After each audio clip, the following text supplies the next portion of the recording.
Bien bonsoir, voici les titres de cette édition. Thiès, des bacheliers non-voyants conduits à l'hôpital à coups de matraque. Ils avaient décidé de relier Thiès à Dakar à pied après une semaine de grève de la faim. Ces étudiants exigent des bourses d'études pour l'étranger.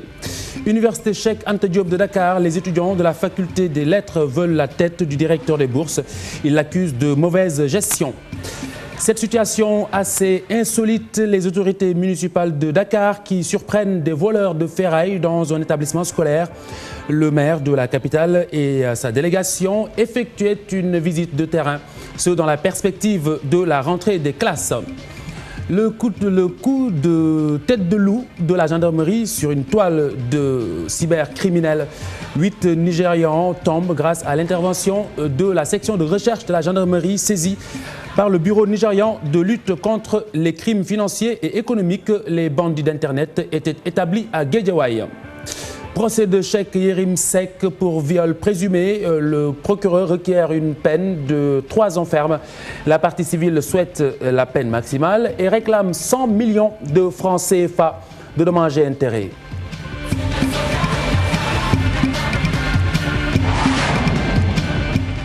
Mesdames et messieurs, bonsoir. Des bacheliers non-voyants ont compté des blessés aujourd'hui dans leur rang, suite à une manifestation réprimée par les forces de maintien de l'ordre.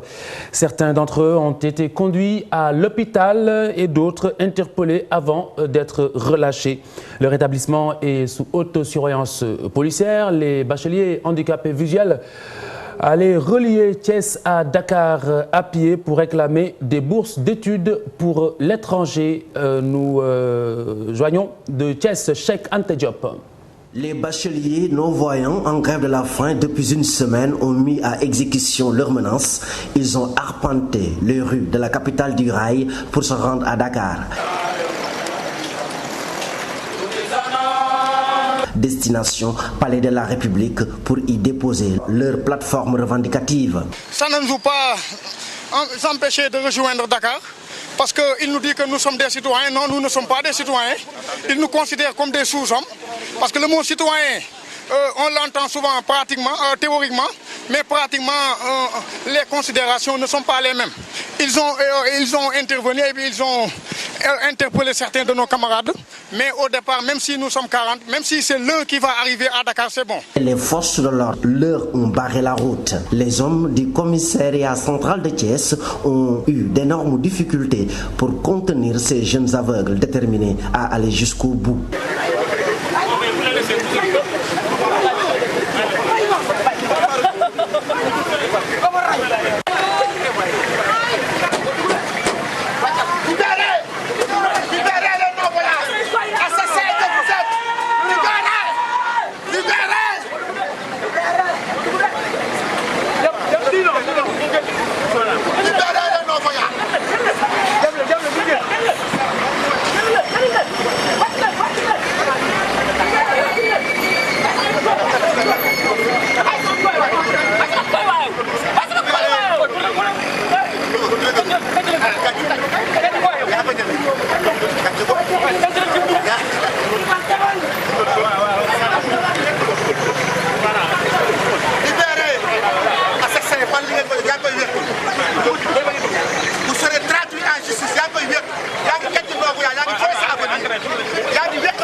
Cris du cœur, révolte, empoignade entre non-voyants, handicapés moteurs et forces de l'ordre.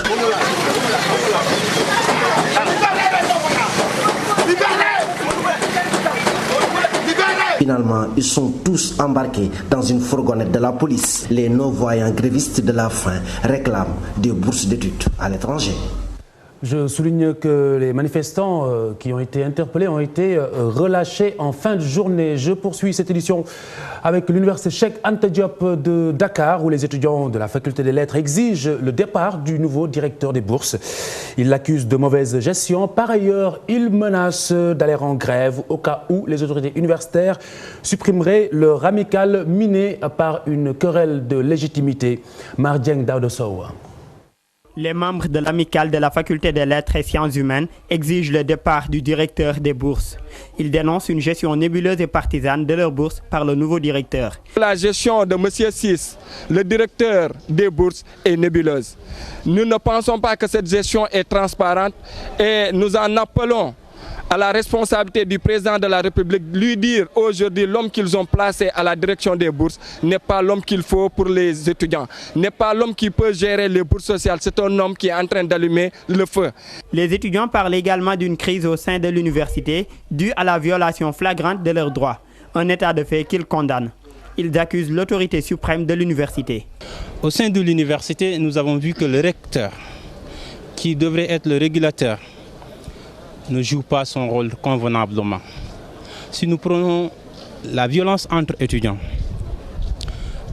basée essentiellement sur le renouvellement des amicales, il est le principal instigateur de cette violence. Parce que nous savons tous que les amicales sont mises sur place pour une durée d'une année universitaire. Il a poussé les doyens des autres facultés qui acceptent certaines choses qu'ils auraient dû refuser, d'organiser des élections sans pour autant que les parties prenantes de ce jeu électoral puissent être d'accord sur les termes des élections. Pour ce qui est des amicales, les étudiants de la faculté des lettres refusent catégoriquement leur suppression. Ils soupçonnent des manœuvres et comptent riposter contre l'application d'une telle décision. Nous avons compris que l'État était en train de préparer un coup. Le coup, c'était quoi? C'était de supprimer les amicales parce que les amicales constituent le socle dans les universités. Les amicales constituent cela qui revendiquent et cela qui défendent le droit des étudiants. Aujourd'hui, s'il n'y a pas amicale, ils peuvent faire passer leur décision. Aujourd'hui, la décision qu'ils veulent faire passer, c'est la suppression de la généralisation des bourses. Nous lui demandons de revoir sa fiche s'il ne veut pas avoir les étudiants dans la rue. Ces étudiants de l'amicale de la faculté des lettres et sciences humaines souhaitent par ailleurs l'amélioration des conditions de vie de leurs camarades. Ils promettent d'empêcher la tenue d'une session de rattrapage à l'université si certaines de leurs revendications ne sont pas satisfaites. Des voleurs de ferraille pris en flagrant délit, la main dans le sac dans un établissement scolaire. Le maire de Dakar était en effet en visite de terrain pour préparer la rentrée des classes dans les zones inondées.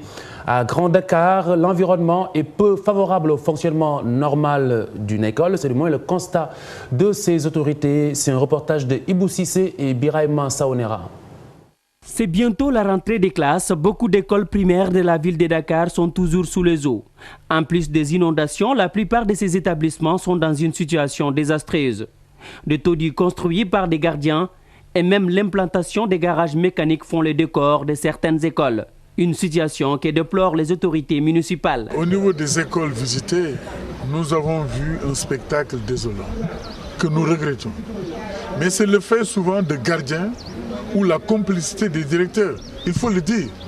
C'est pourquoi en relation avec le directeur de l'éducation et de l'aide à l'insertion, nous allons dans les meilleurs délais convoquer les responsables des écoles concernées, échanger avec eux, prendre les dispositions nécessaires pour que l'école non seulement soit visible, mais pour qu'il n'y ait pas de corps étrangers à l'école. Autre fait marquant, vol de biens appartenant à l'État. Les agents de la mairie ont surpris des voleurs des grilles à l'école Imam Abdou Ndiaye de Grand Dakar. Ces destructeurs et trafiquants de la ferraille pris en flagrant délit sont conduits à la police de la localité. Nous avons rencontré des jeunes qui, en fait, disposaient de grilles à valoir. Donc, nous étions obligés de les interpeller, d'échanger avec eux. Et finalement, nous les avons mis entre les mains de la police de Grand Dakar, qui se chargera justement de faire la procédure en matière de législation pour que pareille action ne se reproduise. La mairie de Dakar envisage de mener des actions pour libérer les écoles des eaux pluviales avant la rentrée. Les autorités municipales comptent également prendre des mesures urgentes pour sécuriser les établissements scolaires. En bref, le groupe Sonatel a un nouveau directeur général, Alioune Ndiaye. La nomination est annoncée aujourd'hui par le conseil d'administration. Alioune Ndiaye qui remplace donc Cheikh Tidiane Mbaye. Alioune Ndiaye, le nouveau directeur général, a dirigé la filiale Orange Mali depuis son lancement en 2002. Et puis ce coup de tête de loup de la gendarmerie nationale sur une toile de cybercriminels. 8 Nigérians qui tombent grâce à l'intervention de la section de recherche de la gendarmerie saisie par le bureau nigérian de lutte contre les crimes financiers et économiques. Les bandits d'Internet étaient établis à Guédiawaye. La gendarmerie a également saisi par la même occasion un important lot de matériel informatique ainsi que des téléphones satellitaires. L'enquête se poursuit pour le démantèlement éventuel ou pour le démantèlement d'un éventuel réseau international. Voici l'adjudant Ousmane Ndiaye. La section de recherche a été saisie par le bureau de lutte contre les crimes économiques et financiers du Nigeria depuis avant-hier. Et donc ce bureau nous avait dénoncé des faits de fraude par Internet. À cette suite, nous avons investigué avec les détails que nous avons reçus. Partant de cela, nous avons mis en place un système en relation avec une banque de la place pour que l'individu qui nous avait été signalé puisse être pris sur les faits.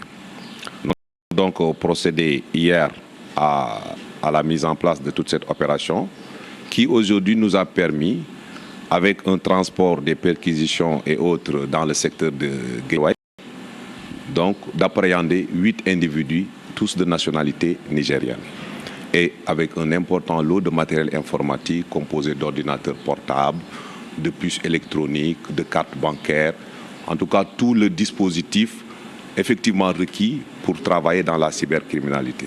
Un appel est lancé à toute la population de pouvoir nous dénoncer ces faits. La gendarmerie a un numéro vert gratuit par lequel on peut donc donner toute alerte possible. Donc c'est le 800 00 20 20. Procès de Cheikh Yérim Seck. Le procureur requiert une peine de 3 ans de prison ferme. La partie civile souhaite la peine maximale et réclame 100 millions de francs CFA de dommages et intérêts. Écoutez une avocate de la partie civile. Lui-même reconnaît une bonne partie des faits. Il accepte qu'en fait, il a dû tromper la fille pour l'amener à venir le rejoindre. Il a eu cette fille, a dit et a maintenu, aussi bien à l'enquête préliminaire qu'à la barre du tribunal, qu'elle n'était pas là pour un acte sexuel. Elle était là pour toute autre chose, peut-être pour discuter avec un intellectuel. Il y a eu une contrainte. La contrainte, elle peut être physique, elle peut être morale. Et non seulement il y a eu la contrainte, dans le cas d'espèce, elle a été physique, mais également elle a été morale. Et il ne faut pas perdre de vue que Yérim Seck a un passé en la matière. Il a été accusé, Ndiogo Wack Seck est là. L'histoire lui a donné raison sur lui. Il a été accusé à plusieurs maîtrises. À maintes reprises, il a été accusé de tentative ou de viol. Si je réclame ces dommages-intérêts, c'est pour que demain, 2 associations particulièrement, l'association des juristes sénégalaises, le comité de lutte contre les violences faites aux femmes, puissent bénéficier de cet argent-là pour au moins que cet argent puisse servir à quelque chose. La défense, pour sa part, demande une relaxe pure et simple. Elle espère d'ailleurs que son client profite du bénéfice du doute. On a plaidé la relaxe, compte tenu du fait qu'on a estimé que les critères requis par l'article du code pénal qui gère le viol, qui réprime le viol, n'étaient pas remplis, de sorte que pour nous la relaxe était normalement demandée. Il ne faut pas qu'on fasse des confusions sur cette idée qui laisserait transpirer que d'un certificat médical ressortirait la preuve d'un viol. Le certificat médical n'atteste qu'une chose, qu'il y a eu effectivement une conjonction sexuelle. Les critères du viol étaient à voir dans les faits tels qu'ils étaient discutés aujourd'hui devant le tribunal. Et pour M. Cheikh Yérim Seck, compte tenu des 4 critères requis par l'article 320 du Code pénal, à savoir la contrainte, la violence, la menace ou la surprise, aucun de ces critères n'était rempli de sorte que le viol ne pouvait pas être retenu. C'est pour ça que la défense a plaidé la relaxe pure et simple. En procès fleuve, 18h, retour alors sur une atmosphère entre tension et rebondissement. Louise Sarr. Le procès de Cheikh Yérim Seck a débuté de 11h jusqu'à 4h du matin. Durant ces heures pénibles, le journaliste est revenu sur les faits qui lui sont reprochés. Seul face au juge et au procureur, Cheikh Yérim Seck a avoué une partie des accusations, mais a nié les motifs avancés pour l'attraire à la barre. Pour convaincre le juge, il a axé son discours sur le consentement de Ndeye Aïssata Tall avant l'acte. Un discours battu en brèche quelques heures après par la plaignante qui n'a cessé de l'enfoncer. Ndeye Aïssata Tall traite le journaliste de personne arrogante et de manipulateur. Elle l'accuse de l'avoir contrainte. Après l'accusé et la plaignante, c'est au tour des 5 témoins qui sont des employés de l'hôtel-restaurant Madame L. Ils précisent que le lieu des faits n'est pas une auberge. Ils ont servi des versions différentes par rapport à leur première déclaration, ce qui a provoqué quelques réactions dans la salle pleine à craquer. Leur attitude a fait sortir de ses gonds un des avocats de la partie civile. Après les interrogatoires, la plaidoirie des avocats de la partie plaignante, au nombre de 15, ils se sont tous appuyés sur l'article 320 du Code pénal pour accuser Cheikh Yérim Seck. À la fin de leur plaidoirie, le procureur a pris la parole. Dans son discours, il parle d'absence de consentement. Par conséquent, il requiert 3 ans de prison ferme. Suite à ce réquisitoire, les 10 avocats de la défense demandent la relaxe pure et simple de leur client au bénéfice du doute. Ils remettent en cause le certificat médical de Ndeye Aïssata Tall. Ils accusent cette dernière d'avoir consenti à l'acte. Dans le public, la fatigue se lit sur les visages. Certains bâillent, d'autres dorment et quelques-uns attendent impatiemment le verdict. Un verdict prévu le lundi 24 septembre prochain. La défense a toujours le dernier mot. Cheikh Yérim Seck tente une dernière fois de prouver son innocence devant le juge. Il se désole de la tournure de l'histoire. En attendant, le présumé coupable retourne à la citadelle du silence. Lutte contre la piraterie et la contrefaçon. 4 tonnes de supports audiovisuels incinérés ce matin. La chasse se poursuit, annonce le Bureau sénégalais de droits d'auteur, le BSDA et la brigade de lutte contre le phénomène. Alioune Diagne, Cheikh Abdou Khadr Mbacké Seck, reportage. Une importante quantité de VCD et de DVD réduits en cendres. Le Bureau sénégalais des droits d'auteur et la Brigade nationale de lutte contre la piraterie et la contrefaçon ont incinéré des tonnes de supports audiovisuels. Ces produits contrefaits participent à la violation de la propriété intellectuelle. Nous alertons ces agents qui ne sont rien d'autre que des délinquants. Le délinquant en droit n'est rien d'autre que celui qui enfreint la loi en procédant à l'effectivité d'une infraction punie. C'est puni par la loi de contrefaire et de pirater. Ils excellent dans leur logique, croyant qu'ils sont dans leur bon droit sous prétexte qu'ils travaillent. La brigade de lutte contre la piraterie et la contrefaçon compte mettre fin à leur commercialisation. C'est une chasse perpétuelle. On va essayer de les retrouver jusque dans leur dernier retranchement. Les acteurs culturels se réjouissent de ce combat. Toutefois, certains proposent une autre formule différente de l'incinération. Du point de vue écologique, je pense qu'il faut réfléchir sur une autre solution. Parce que ce que j'ai vu là, c'est très bien, mais c'est des œuvres qu'on brûle. Quand même que ça soit des œuvres, volées, c'est quand même des œuvres qu'on brûle. Je pense qu'il faut trouver une autre solution pour parer à toute éventualité. Ça veut dire que récupérer les cassettes, peut-être les recycler, pourquoi pas. La brigade a interpellé 366 personnes durant la période du 18 août 2010 au 12 septembre 2012, malgré les difficultés de fonctionnement liées à un manque de moyens et de déficit en logistique. Incinération effectuée au Mamelles de Ouakam. Une opération de recensement des sinistrés dans l'agenda du gouvernement sénégalais. Le chef de l'État, Macky Sall, en a fait l'annonce hier lors du conseil présidentiel qu'il a lui-même dirigé, bien entendu, sur les inondations. Objectif, déplacer les populations touchées dans des zones assainies. Je voudrais donner également des assurances aux populations qui sont touchées pour dire qu'un recensement très précis devra être fait pour pouvoir définir les zones à déplacer, enfin les populations à déplacer, et les zones où nous mettrons de l'assainissement, comme à Médina Gounass d'ailleurs, et à Dalifort. En mettant ce programme d'assainissement d'urgence, je crois que nous allons sauver au moins plus de 66% de l'espace aujourd'hui concerné par les inondations. Nous allons aussi aménager de nouveaux espaces, donc le volet aménagement du territoire et habitat reste un volet essentiel autour duquel j'aimerais inviter non seulement les promoteurs immobiliers, mais la Caisse de dépôt et de consignation qui a pour mission, entre autres également, d'agir dans le cadre de l'habitat social. Et puis nous revenons sur les principaux axes du plan décennal annoncé par la même occasion par le chef de l'État. Le coût global est de 767 milliards de francs CFA. C'est un compte-rendu de Missane Ndoye Ibrahim Khan. Vous voyez, toutes ces zones-là, déclarées en 1966, non édificantes, sont aujourd'hui habitées. À terme, ce projet devra permettre au Sénégal de lutter efficacement contre les inondations qui frappent de plein fouet certaines populations. Le programme proposé par le gouvernement sur une période de 10 ans sera séquencé en 3 phases. Une première phase d'urgence étalée sur l'année 2012-2013. Une phase d'urgence qui doit démarrer dès la fin de cet hivernage.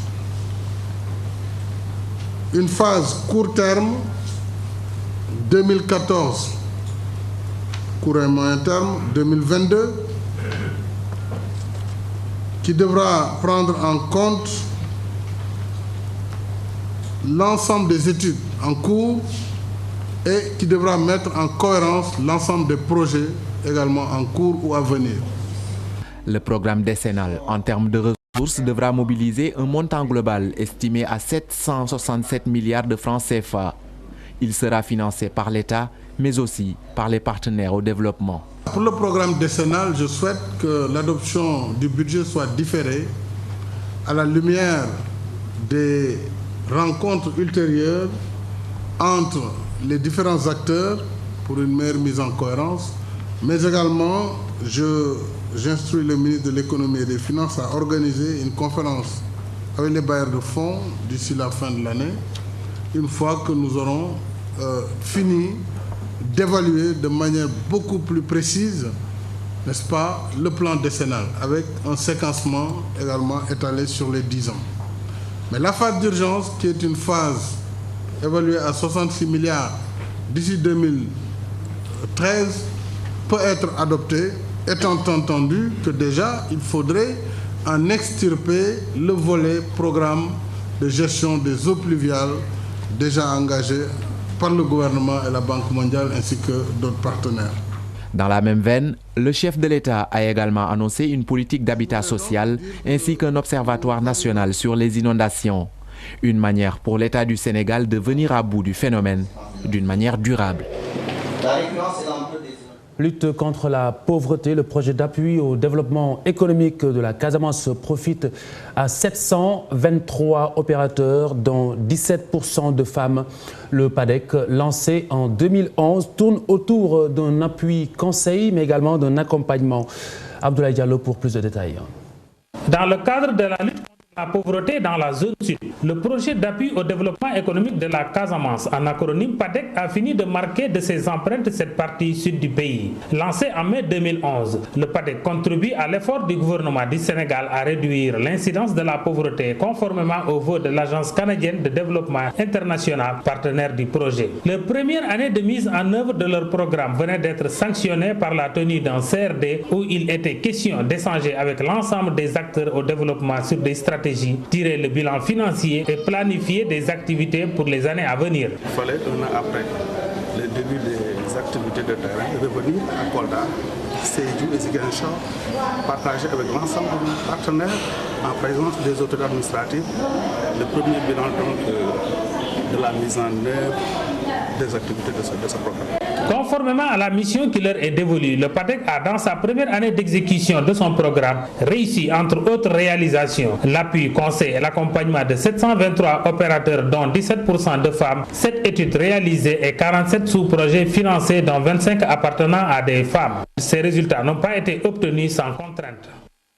Les contraintes que nous avons rencontrées et qui font que déjà Kolda, où déjà le PAEFK a été présent avant le PADEC, nous n'avons pu financer qu'un seul projet, c'est pacifique. C'est l'expérience, le vécu des opérateurs dans le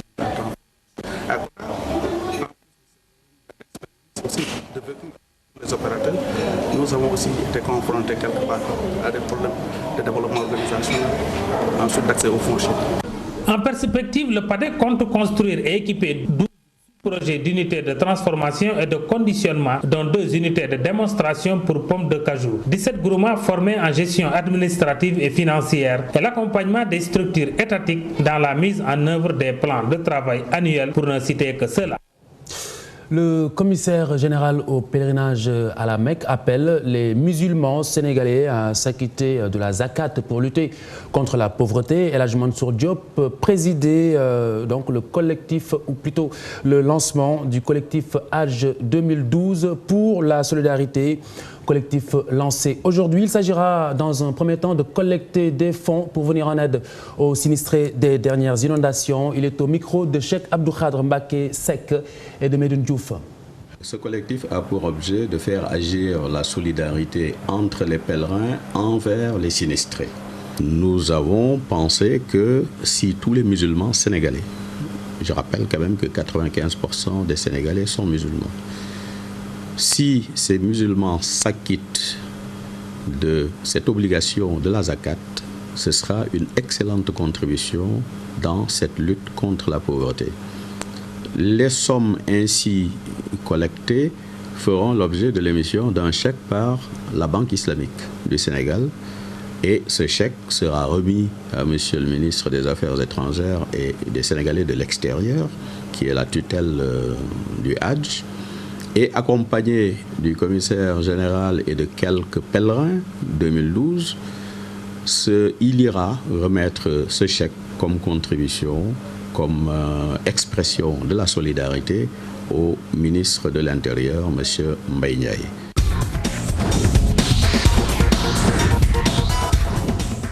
La page des sports dans 3 secondes. Mme Fatou Ndoye, bonsoir. Bonsoir Khalifa. Nous démarrons avec du basket, et l'actualité du basket féminin en particulier. 12e édition de la Coupe d'Afrique des U18. Sénégal démarre sa compétition avec une victoire devant la Tunisie, 54-45, en lieu et place des 9 annoncés. Seules 7 sélections, y compris le Sénégal, sont présentes pour cette compétition africaine. Ainsi, le système des 2 poules, A et B, pourrait être remis en cause, laissant place à une poule unique. En ce moment, l'Égypte affronte le Mali. Nous aurons l'occasion de revenir, bien sûr, sur cet Afrobasket U18 des filles plus largement dans nos prochaines éditions. Et puis en football, la Fédération sénégalaise met les petits plats dans les gras à l'occasion de la finale de la Coupe du Sénégal prévue samedi prochain au stade Demba Diop. La FSF qui compte d'ailleurs convier à cette fête du football le président de la République Macky Sall. Par ailleurs, les subventions revues à la hausse seront remises aux 2 équipes finalistes Renaissance et HLM.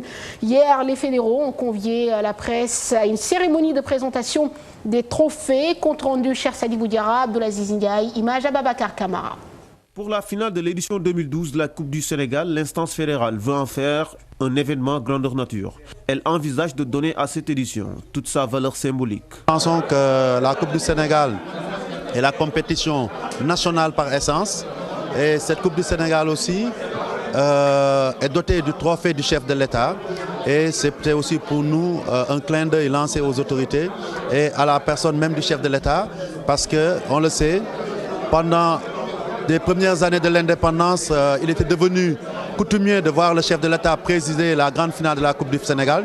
Dans d'autres pays, en Afrique et dans le monde, on voit que c'est le chef de l'État chaque année qui vient présider la finale de la Coupe du Sénégal. Et notre souhait aussi, c'était de lancer un appel à M. Macky Sall pour cette édition ou pour celle à venir l'année prochaine, qu'on puisse organiser une finale avec l'appui de l'État, mais surtout avec la présence du chef de l'État. Cette prochaine rupture de l'organisation trouve l'adhésion de tous les acteurs qui s'en félicitent. Tous nous prions pour que ces résultats aillent de l'avant pour la qualification qui est l'unique objectif pour l'instant.